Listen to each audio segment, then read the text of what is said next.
This is Indie Business Podcast, episode 92.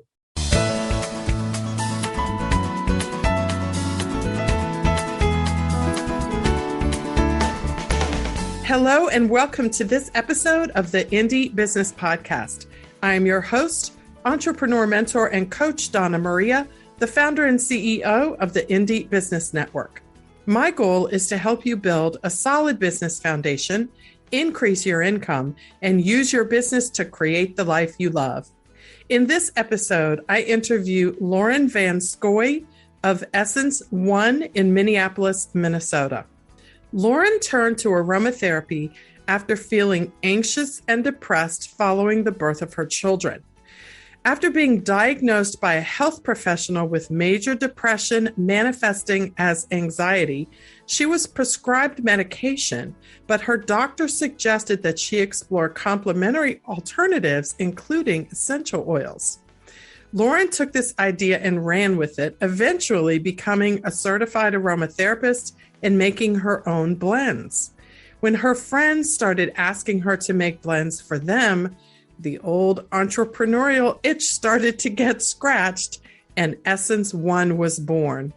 I cannot wait for you to hear more from Lauren and her Essence One story. But first, this episode of the Indie Business Podcast is brought to you by the Maker Mastermind newsletter, the weekly newsletter for makers and artisan entrepreneurs that delivers quick tips and insights to help you break all the rules, build your own corporate ladder, and create the life you love. Sign up at indiebusinessnetwork.com/subscribe. You can get a summary for this episode at indiebusinessnetwork.com/92. And now let's welcome Lauren Vanscoy of Essence One in Minneapolis, Minnesota.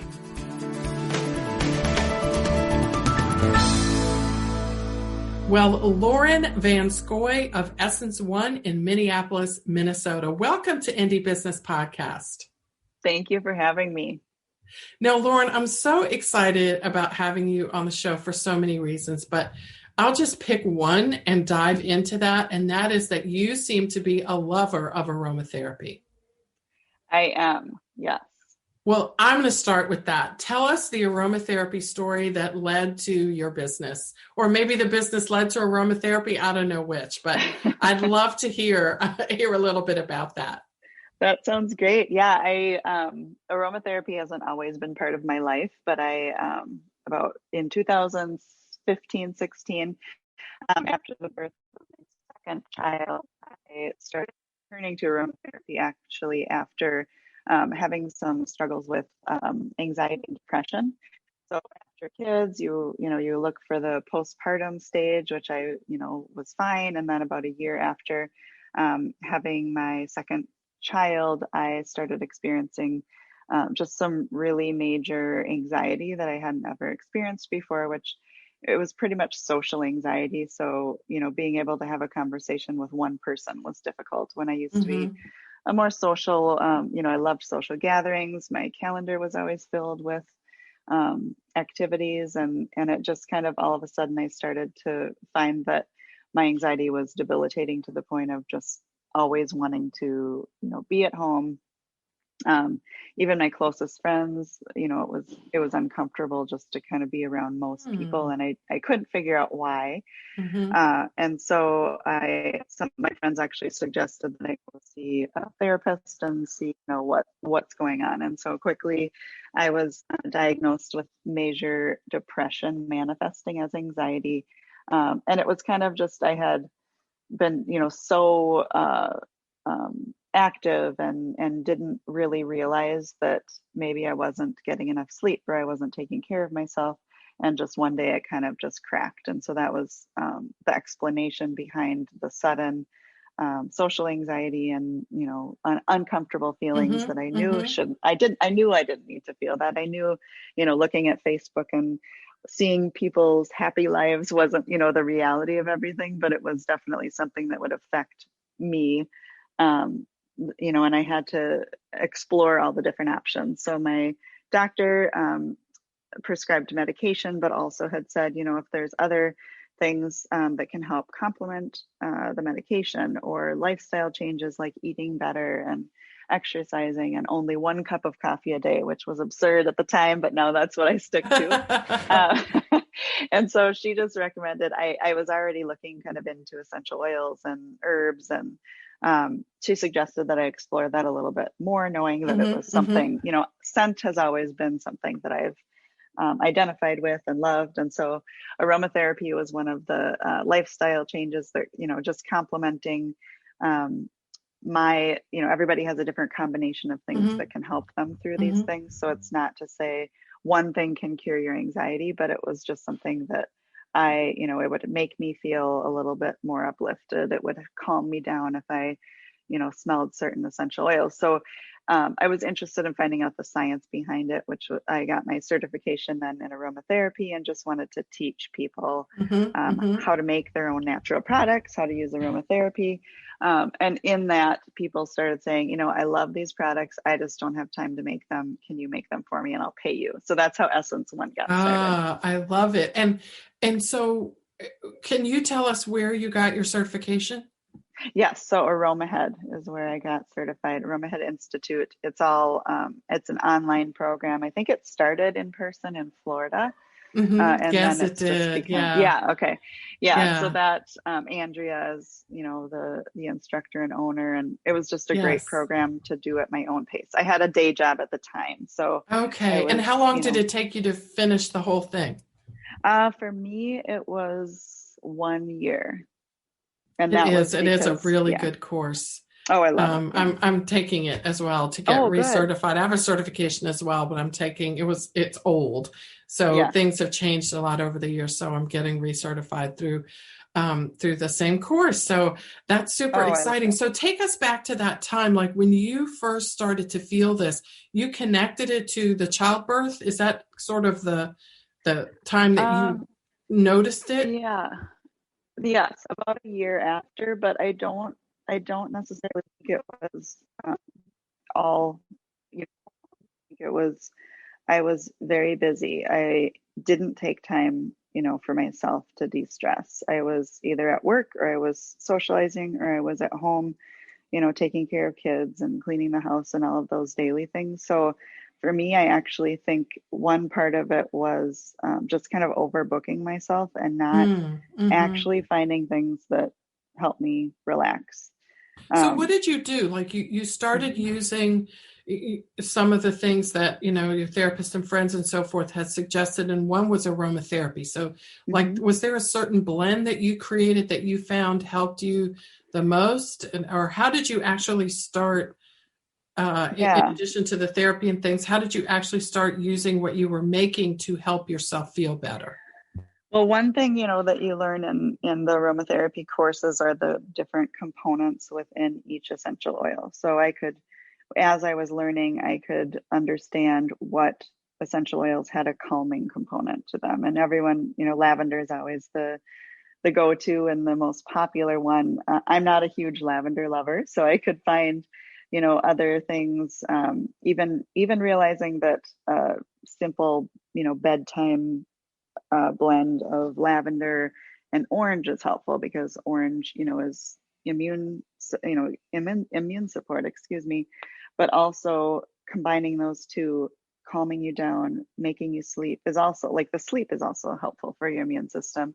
The more sleep you get, the more, mentally balanced you feel. So just exploring the different essential oils that had those effects was part of it, deciding which ones I enjoyed the scent of, and then, making my own blends. So Essence One is all my own blends that I just kind of played with the different oils, knowing that calming was something that everyone needs. And then, of course, uplifting scents in those harder moments. So you started making these for yourself, and then you started helping other people make them, and then they didn't have time to make them, so you started making them and selling them. That's a short version. That's the short version. Of course, my plan was different. I wanted to be to do consultations with my education and make custom blends for people, specifically what their needs were.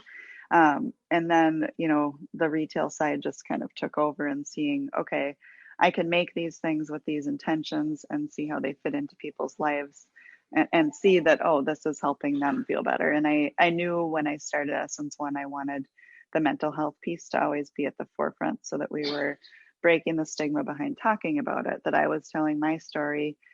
Just knowing the more that I talked about it, I actually felt it was helpful for me, in the healing process, because you realize so many people go through the same things, and so many experiences are similar. And so by having this retail side of things, it's more of a vehicle to be able to talk about mental health. So are you glad you went in that direction? Are you glad you did that instead of, okay. So what was the first product that you made? What was it? Oh, great question. The first three, because my line is a little too expansive right now. We're working on reducing some of the SKUs, but the first three were lip balm, and then deodorant, and beard oil. So they were products that you'd use, in your daily routine, but that tied aromatherapy in, just because sometimes aromatherapy can be overwhelming to people who don't, they don't understand essential oils, or they don't want to make their own blends. So I tried to work it into things that people would actually use, daily. Those are really interesting first products. And let me just tell you, here was what I thought I was going to hear. I thought I was going to hear either a spray or a roll-on or some sort of facial oil. Yeah, I didn't start with that because I knew there's so many companies out there, and it's hard, especially with how many different essential oil companies, just selling essential oils there are. And I didn't know that would be something people would be interested in. And so especially getting rid of products with synthetics or toxins, it was kind of like let's also try to get rid of those things in people's homes and lives, and then also tie in the aromatherapy. So you said that you're working on paring your line down. Like, did you find that you just added too much at once, or are you just loving the making process and just want to put more products out there? Like, how did you get to the point where you were like, wow, we need to pare down?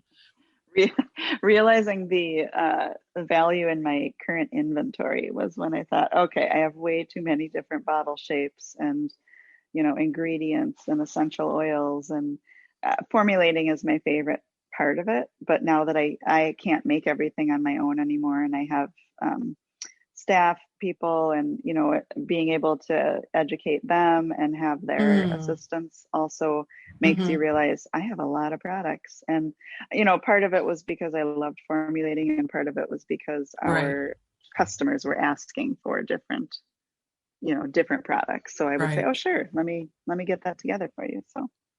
So as you grow, then are you finding that you need to be scaled down to scale up? Is that a good way to say it? Yeah.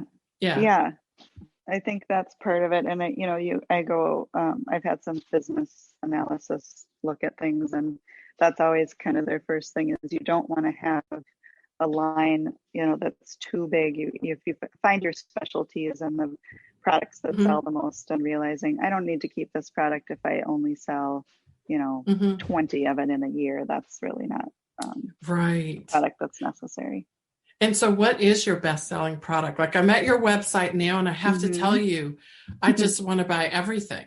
Of course I can't. And, and maybe that's part of what you're describing is that my eyes just go to a lot of different places. Yes. Although I have to tell you, the facial care picture with the oranges on it, it's just a showstopper right there. So that may end my query right there. But what is your best-selling product?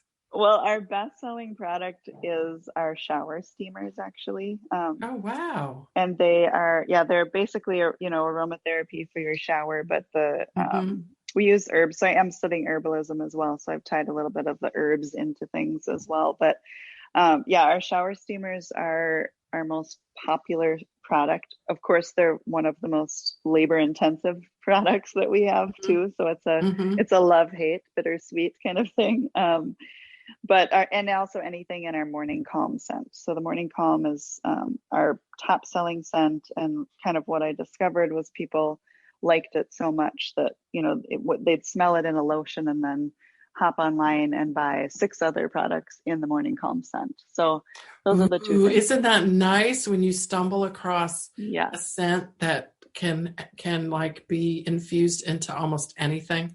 Yes. Yep. Ooh, And nice. that was a fun discovery. Of course, I like all of my scents, but that Of one, course you do. yeah, of course I do. But yeah, that's the most popular one. Well, Lauren, we see this gorgeous website here, and you obviously sell your products online from your website. What are some of the other ways that you sell your products? So we do have retail accounts nationally. One of our national partners is Room and Board, and so they have, I think it's 17 locations around the country. So people, that's, a larger, and then we also have smaller boutique stores, kind of heavier in Minnesota, which is where I'm located. But so we do have the retail partnerships as well, that we also partner with. And then we have our big state fairs in Minnesota. And so that's a big event that we sell at, where we have our own space and a booth. And once you're into the state fair, you're in. So it's once you get accepted, you don't want to let your spot go. So we do that. Of course, as well. So Lauren, how do you like wholesale vis-a-vis selling direct to consumers, either on your website or at fairs? Like, do you have a favorite way to sell your products? Well, honestly, my favorite is to the customer directly, because I can tell my story and I can make sure that the mental health message and piece are communicated. We appreciate all of our retail partners and love that they sell for us, but we don't get the same face-to-face, contact, or, maybe it's mailing list, but and we get a little bit more feedback from consumers directly. So just being able to have that conversation and make sure that our mission is out there. We're working on communicating that better, with our retail partners, so that people can see it on the shelf and know more about our company. But that's kind of the next phase of needing money and resources for that. But yeah, and it's such a big part of it, isn't it? That people are not just buying the product, they're buying the story behind it. Absolutely. Yeah. And so what year was it that you started your business? 2016. So that's only been like 4.5, 5 years. So you have grown both on the retail side, direct to consumers, and also on the wholesale side. Like, have you intentionally strategized that way, or has it just sort of organically grown in that way? How have you managed the directional growth of your business? Well, I listen to a lot of your podcasts. I love the Facebook groups. I love all the advice that people give. And so when I first started, I think you don't really realize, you think, oh my goodness, retailing or wholesaling, I have to cut my prices in half. That seems silly when I can get full price from a customer. But I knew that side of it was really helpful. And I would say 2019 was when I attended my first trade show, and I saw, and that's a big investment and it's a scary amount of money, but I also saw the return in doing that. And so, and that's where you get to tell your story to the retailers, and that's when they can take it back to their consumers. So, so I started in 16, and, I had some wholesale accounts before 2019, but 2019 kind of kicked off that side of wholesaling, and really seeing that volume can be helpful, even though you're cutting your prices in half, volume can be really helpful. Right. When that big check comes in, or that big amount, it makes it a lot less painful to sell the product for 50% or what have you. So what was the show that you did that kicked you off there? Yeah, so my first trade show was America's Mart in Atlanta. And, you even just going to one of those shows, you see anything from, me, my first show was, I got some IKEA furniture and some, some vinyl backdrops. And then you see these other huge companies with walk-in booths, and it's like they built an entire house as their How booth. about that? I know. So the difference in who's there can be intimidating, but it's actually great to know that there's a lot of people just like you that are starting, that are, people to carry the new products, the new brands. They want to hear your stories. But I also learned how to step out of my comfort zone and actually approach people, because if you stand there and you hope that people are going to come to you, it's not as easy as that. So you have to figure out No, what it's your hook not. is. Yeah, step out of your It's comfort so zone. funny though. I went to like a farmer's market kind of pop up in my Mm-hmm. neighborhood recently, and I saw there was one company there selling hemp Yeah. products, which are like one of the hottest things Yep. ever right Yep. now. There were two people sitting there. They were both reading books, Mm-hmm. slouched in their chair, and it was maybe 25 people because it was like a little pop-up in the neighborhood. They were the only table where there was not a single customer, the only Mm-hmm. one when I was there. And of course, you know me, right? Because I wanted to just pick up my phone and make a point of them. Like, Yeah. here's what This not is to what you, yeah, do. But of exactly. course, I didn't do that because I thought they might like throw things at me. Yeah. Um, but I just thought, I don't know how in the world you think you're going to sell Mm-hmm. anything. So Yep. to that point, like you really have to keep your energy up at these Oh yeah. events, because if you have a chair there, it's very tempting to sit in it. And if you have a Yeah. book, it's very tempting to read it when you just Mm-hmm. get tired. So how Yep. do you prepare for one of these shows that you do, and how do you keep your energy up? Like, what Mm-hmm. aromatherapy blend do you Right. use as well? But really, how do you do that? Because that, I think, is one of the hardest things for people to do, is to, like, the work of the actual show is one thing, but my goodness, getting the stuff there Oh yes. and setting it up is a whole nother thing. It is. And I think it's,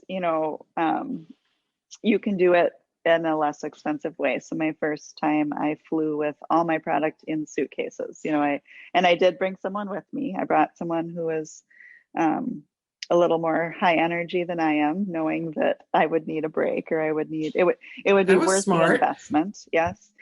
If I had to do it all on my own, I don't think I would have made it through, because it's an emotional roller coaster as well. You can stand Mm. there and put yourself out there, and one day get nothing, and then the next day, I think Crate and Barrel signed us on, like that first time. And Oh it's my kind of goodness.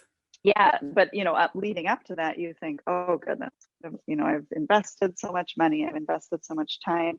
And you really do have to stay positive, because you never know who's going to come your way, and you want to try to stay as fresh as you can, and as upbeat as you can, and knowing that people do want to hear your story, and they want to know why they should buy from you, I think is helpful, because you are, if you haven't had that experience before, you think, oh, I have to go try to sell something, but really it's just giving people information about why and how they can support you. I love that lesson. Like, it was a completely almost dead day, and then the next day, Crate and Barrel showed up. Right. I mean, how much more of a story could there be Mm-hmm. to emphasize how important it is to keep showing up? Oh yes, and it is, and you will get customers. You will find Mm-hmm. the right fit, because just like there's a variety of companies and booths there, there's also a Mm-hmm. variety of buyers and people who are looking for someone just like you. So really, it's kind of trying to find that partnership and that fit that works for both of you, and Mm-hmm. knowing that people are there for you. You just have Mm-hmm. to find them, or they find you. Lauren, what is your biggest challenge right now as an entrepreneur, and how are you overcoming it? I think the biggest challenge for me is financially. You always hear about all these different things you can do, different shows you can do, different things you can invest in. And I'm somebody who, I like to take the chance. I like to make sure that I did everything that I could to try to succeed, instead of thinking, a year ago, oh, I should have taken that opportunity to go to this trade show, or um, to get my name out there. And so I think you can't do everything. So you have to figure out how to utilize your finances, and I think if you had unlimited funds, obviously you'd probably go for every opportunity. But for me, it's thinking, okay, what should I invest in? And to know that I did everything that I could. That is such an interesting, it is a challenge. The finances, obviously, I know it's like, that's one of the first things that comes to, I think, any entrepreneur's mind, because there's always more things to do than we can afford to do. Yeah. There's always more stuff, not stuff, but more things that we want to invest in. And we have to, constantly talk ourselves out of thinking that we don't have enough, right? Yes. And what to choose, I think for me, it was, okay, now I can hire, or I can hire someone, or I can spend the money on this. And you get to a certain point where you think, okay, if I hire someone to help me with this, the weight of everything that you're doing, because at one point you're doing everything, and then you think, okay, now I can afford to like clear things off my plate and hire someone. Once you choose that, then you think, okay, now you've freed up your time to go try to get more sales, or to try to increase your, your financial pool. Right. But I think getting to that point of, okay, what order to spend that money in? That's it. Well, that probably is a good next question, because when you're right, when you do, and tell us a little bit about that process though, Lauren, because when you're making everything yourself, there's obvious additional stress associated with that. But on the flip side, you're making everything yourself. Like, you have complete quality control. You set your own schedule. You don't have to manage anyone else. Nobody else. If you get sick, you can handle it. But when you hire someone, you got to worry about what happens when they get sick, and you got all the safety precautions and all the things you have to teach someone else. So what is that? Yes. What was that transition like for you? And what suggestions would you have for others who are like, okay, I'm maxed out the making myself right now, but I don't know what I need to do in my mind first, because the mindset comes first, to bring somebody else on board. How did you prepare your business, I guess is what I'm saying, and what lessons did you learn that you could share? Well, the first thing that I did, because it's scary to let go of, yes, the control and the quality and the, all of the different things that, even just your recipes or your formulations, to introduce those to somebody else. The way that I started, and again, it was because I always kind of had the financial piece in my mind, was getting some, part-time contract people who would just tell me, okay, I can work 8 hours this week. Do you want me to work all 8 hours or 4 hours? But that was a nice transition that allowed me to look at my my workload. So I quit my day job. You quit it in 2019? I'm sorry, 2018. So 2018. 2.5 years after I started Essence One. Okay. And that was a decision that I, my former boss was amazing and supported me, and, even helped me design my first labels. And, she was just very supportive in my efforts, knowing that what I was doing was bringing joy to my life, and something, that of course I was making soap at 2 a.m. And then I would go to work the next feeling. day. Yes. Yeah. But so in starting to hire people, it was nice to be able to have that kind of part-time option. And then just ease into it, because at some point you think, okay, I've got this person working for me for this long. This is how much it's costing me. How much more could I do if I had this person working full-time, or, take these people and turn it into one job. So I just know, first of all, the biggest step was being able to go full-time Essence One, because I could concentrate on the business 100%. And that was when I really started seeing the growth, because I didn't have to share it with my other job. And so making that decision obviously is important. And luckily, yes, my spouse, had an income. So I was able to do that. But yes, so once I went full time, that was stage one, and stage two was hiring people. so that I could free up my time, because also the more you grow, the more administrative work you have, the more, almost, I say, the boring stuff, that's not right. We fun, don't hire somebody and then kick back in a hammock, right? No. Like, Yeah. woo, glad that's over. Yeah. Y'all take over. So you Exactly. started in 2016. In 2018, you quit your job and went full time. When did you hire your first assistant or person to help you? I had the part-time contract workers in 2018. So it was about when I quit my job, because I had gotten accepted into the state fair, and I knew that was going to be extensive making, and I wouldn't be able to do it on my own. So I had my first part-time person then. Was she making, or he making remotely or with you on a contract basis? Like, how did that work? Usually with me, or she would come and take things home. So she, labeling or shrink wrapping, all of that. So I was still the main maker. And then I hired my first salaried staff people just this past August, actually. And now I have 3 full-time. Exciting. Yeah. So you hired in the middle of a pandemic. Oh, I did. I hired 2 How do full-time. we not love this? Okay. So I just get so excited when I hear, small business owners talk about, taking these amazing leaps in the middle of a time when there's no roadmap for the leap.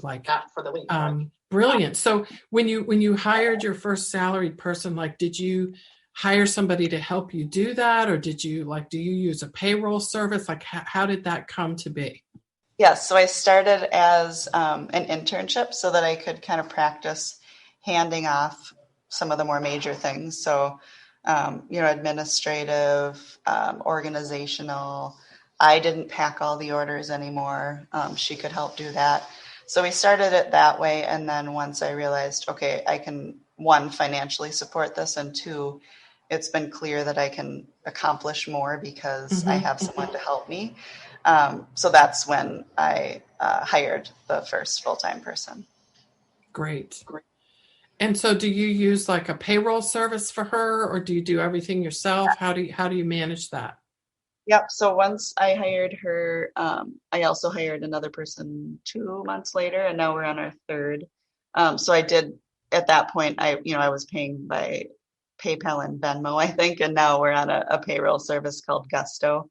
And that helps with payroll as well as different benefits. So you can add medical insurance, retirement, all of those different things. Right. And then all the withholdings and all the state stuff. It's like, you don't have to worry about all those details. So you're able to offer some medical benefits as well? Yeah. So if they are interested, we pay half of the premium, and then the employee pays half out of their check. Oh, did you find the insurance for them, or did they get to just choose their own? Well, I found it through the Gusto payroll. So they give you different choices. And oh, how exciting. That must be so exciting to be able to do that. And so it frees you to focus more on leading the business forward, right? Because you have some of your brain time that would otherwise be invested elsewhere into like having the ability to strategize more about where you want to go. Exactly. You start to feel like a real company then. Yeah, you put on that CEO hat, girl. even though you're real the day you start it, yes, of course. Everything is just so, you rely. And that was one thing that I learned too, is even when you go to a trade show or a pop-up, you take advantage of that time to talk to other business owners and learn from them, because even if you sell, $100, the value in the conversations that you have and the lessons that you learn are priceless. Yes. Isn't that interesting how once you have a business, like every conversation becomes a mastermind conversation? Yes. Like almost. And so funny too, to think that even though, as we grow and you hire people, you put on your CEO hat, but the truth of the matter is you never take any hats off. You just add hats. You're just adding more hats. Very true. Yeah. But as you grow, right, you become more capable of wearing the other hats, and you get better at wearing all the hats, and then you realize you can share some of those hats. So while you may never be able to take it off completely, you can share it with someone else and lighten the load for yourself, and have other people around you that may even ultimately do a better job than you at some of those things. Exactly. That's the other part. They might do a better job. I used to be organized, and now that I own a business, I am not organized. I have the same issue. So let me ask you a question. Do you find that your employees or the people that help you in your business often are telling you what to do? Yes. Yeah, I find that too. I'm like, thank you for telling me what to do, because I got off track. Yeah. Just so interesting. Where should we put that? Yeah. It is. It really is.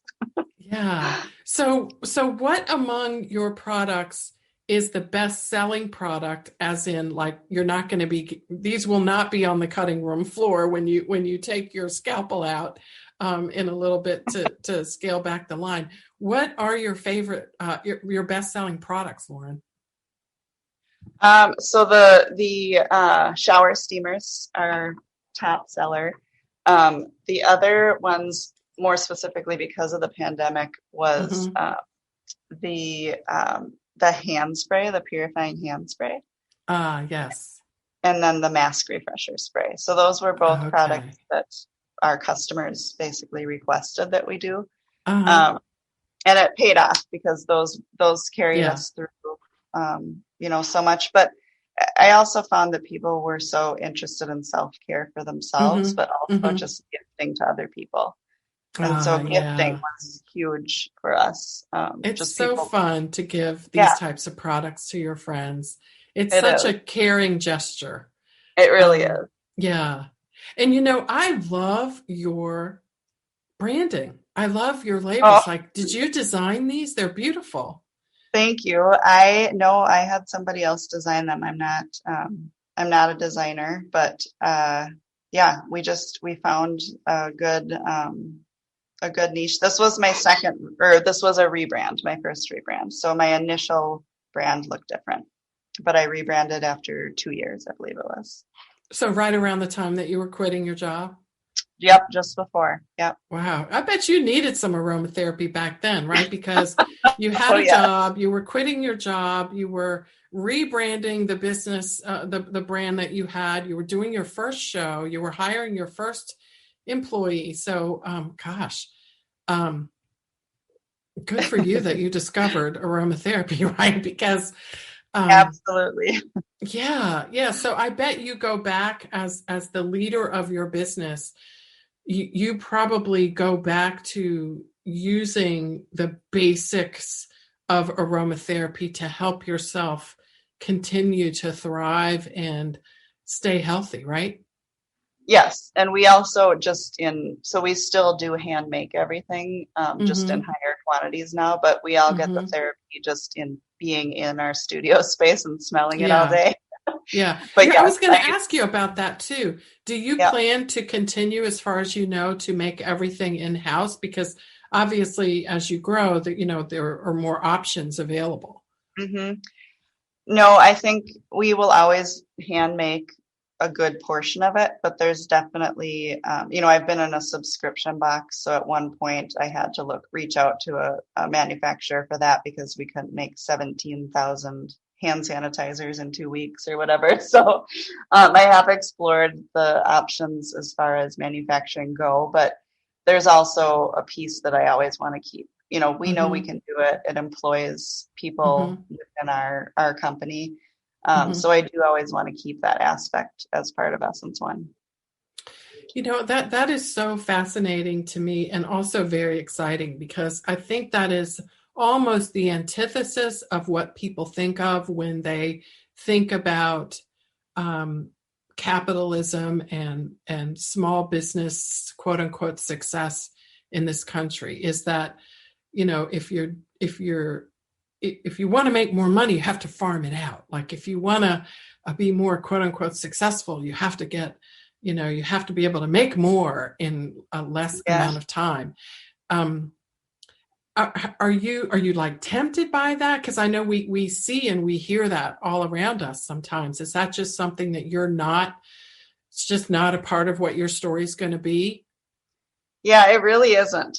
I feel like if I can make, my first year of salary was this past year. I was not paying myself up until last fall.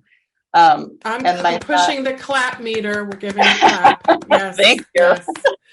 I know. That's And great. so now that I can pay myself, that was kind of step one. But it's not a goal to take over the world. It's not, I'm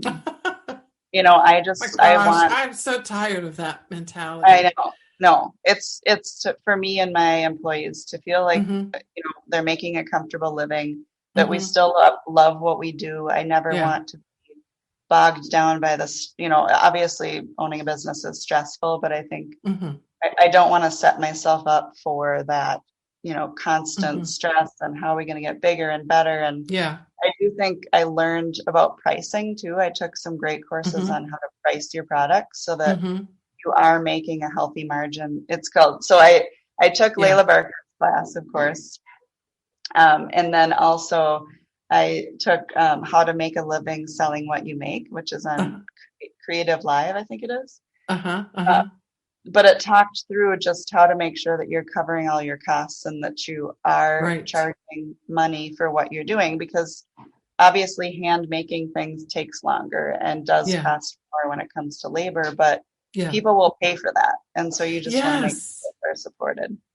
Are you finding that, are you surprised that people will pay? Like I'm finding that in today's world, people are more willing and actually excited than ever to pay for the value that they're getting from products that are made on a smaller scale by people like you.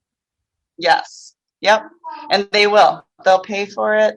Especially this past year, I felt the support for small business has been massive, and they so value people are it willing, more, don't they? They value it. They do. They really do. And they know that, yes, they're supporting you. They're supporting your company, your mission, your staff members. So yes, my sanitizer is $12 and people paid $12 for sanitizer. Yeah. And they're supporting you, of course. But what's also so, I guess, synergistic is that you're supporting them. It's not just a product that you can just buy. You can buy hand sanitizer anywhere, but there are intangibles and community and all sorts of, as you say, the story that is folded into your brand, which allows you to increase the price above and beyond like the actual numbers of, how much the oil costs and how much the bottle costs and so forth. And that value is something that you can't duplicate. No.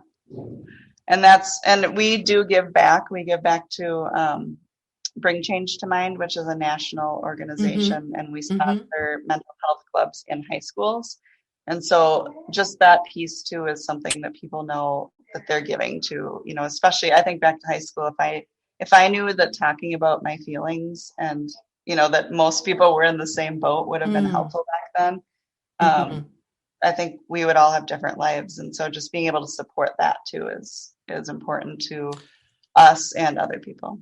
It's so interesting that you say that, because I know that you mentioned that you're a parent, and I'm a parent as well. And that feeling of when you're in that sort of tween to teenage age group, that feeling of you're the only one is so intense at that time. And my kids are going through this. And so I just really feel it. And of course I felt it when I was their age, but we're moms, like we feel it so much more when it's happening to them. So it's so great that your products are there to help people, and, can buy these for our children as well to help. Which one of your blends or products would you recommend for someone who is feeling a little bit out of sorts right now and wanting to get a little bit more grounded? The Morning Calm Rollerball, I would suggest, because it's something that people can take with them, but it's got a patchouli, spearmint, bergamot, mint combination of essential oils. And, kids are used to using rollerballs now. It's a gender neutral scent, so it can work for anyone. And it's just easy because you can take it to school, take it in your purse, take it in your briefcase. But that's everybody's favorite rollerball is the Morning Calm. Oh my gosh, I love the sound of that product. I know the perfect person. I got family members who need that product. So I'm definitely going to be on the hunt for that when we're done. So as we close out, Lauren, I would love to know, so many people, they have a business and it's their passion. They also have a traditional job. And, while obviously you can have both, some people want to leave their job and make their business their full-time professional endeavor. And you've done that. So what advice, as we close out, can you offer to people who are in that position? Like, what strategies can you share? And what did you learn that you can share? What mistakes would you avoid for someone who would want to do that, say, before we close out this year, or maybe next year, that's their goal? Mm-hmm. Well, I would encourage it, especially if it's their passion, because one, we all know it takes a lot, especially to just kind of keep things going. So I always think if I didn't love what I did, I wouldn't still be doing this. So you've got to have that passion and that drive. But making sure that you're financially stable is number one. So, and a lot of people do have stories of that they aren't financially stable, but being able to concentrate on their business 100%, you see the growth, and that's the same as me. Once I was able to concentrate 100% on Essence One, I saw the growth. And if you're fueled by your passion and you're willing to, I always just approach people, for PR coverage or for big opportunities. Right. I just think, why not try? And we've gotten so much out of that. Just why not try? You don't always get everything you try to achieve, but you've got nothing to lose. I love that approach. You've got nothing to lose. Yeah. And I think it was Michael Jordan who said, you miss 100% of the shots you don't take. Exactly. And it's so true. You can't argue with that. We certainly can't argue with success in basketball with that strategy anyway. So right.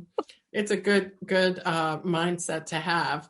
Lauren Vanscoy at essence1.life. Check it out, everyone. And also follow on Instagram at essence1life.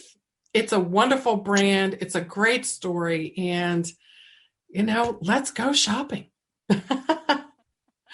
Very excited to get a chance to talk to you, Lauren. Thank you so much for sharing your story, your authenticity, your vulnerability, and also for letting us know some of your tips and strategies for growing a business that is also your passion. Absolutely. We'll talk to you soon. Take care now. All right. Thank you.